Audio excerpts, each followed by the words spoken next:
living in a world where minds race ahead. A world where children have a problem under their feet. A growth where the minds of children flourish at a pace that steps into mental maturation rather than their physical evolution.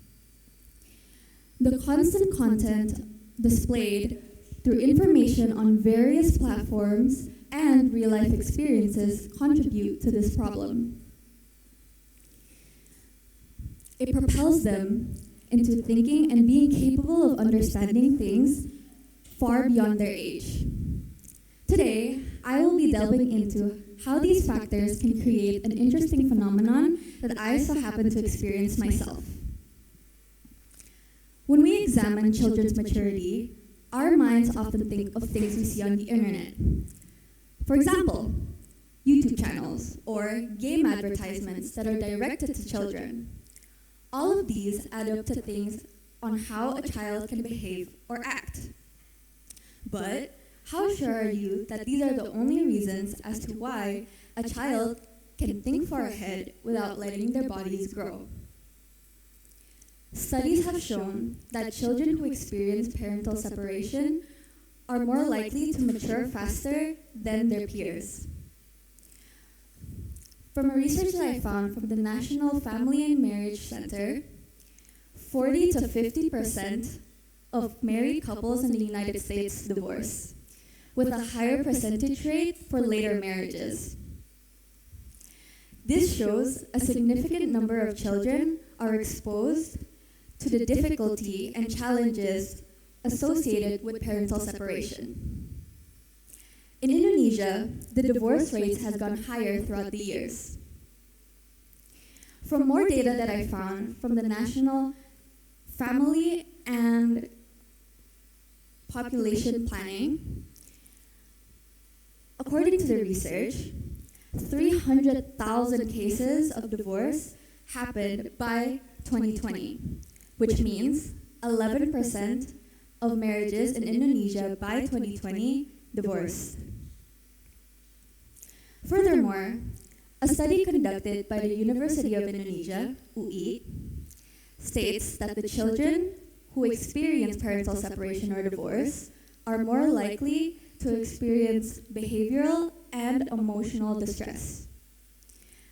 The study shows that they would struggle with anxiety, depression, or have a harder time to form healthy relationships later in life. As a child, I experienced the burden of my parents' separation at 6 to 7 years old. I had to take in the role of being a parent to my younger sister, but also managing household responsibilities. Although this experience was challenging, I accepted it as my fate.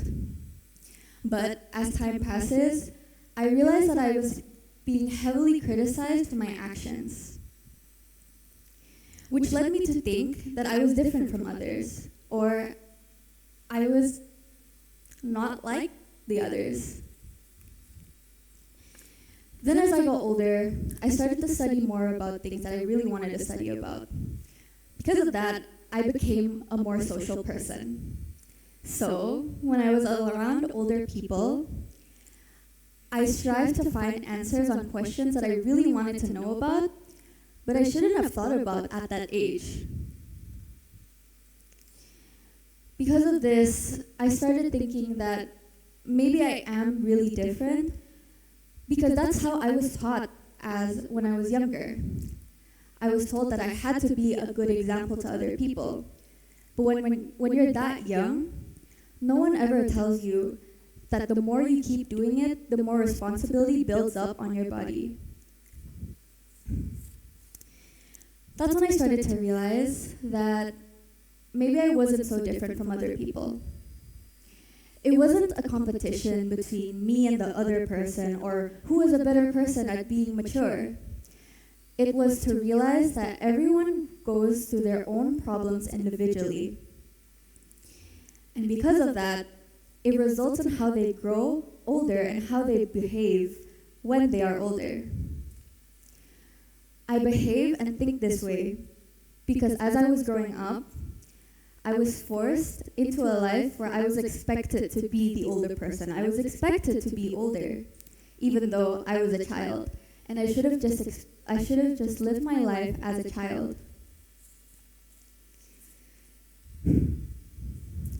So, I'm sure a lot of people here have experienced quite a similar experience. How many people here think that they grew up going through the same thing? See, we share a shared aspect throughout as humans, our life and struggles and challenges. But I think that by knowing and understanding how common this problem is, we should start spreading awareness to the people who are deeply, deeply affected by it, like me.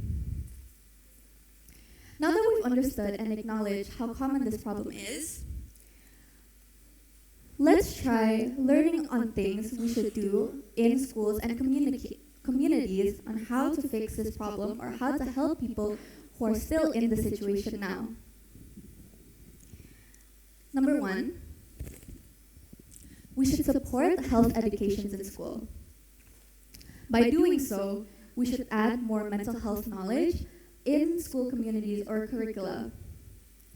Number 2, we should add communication skills that are more understanding for the students here. By doing so, we can help the students who are deeply struggling by this to understand that healthy communication skills is the best thing to do to feel safe in open communities. I understand that a lot of you have went through your own problems and you guys want to find a way to try and understand each other better. That's why we should start spreading awareness more and understand and acknowledge that everyone goes through their own problems.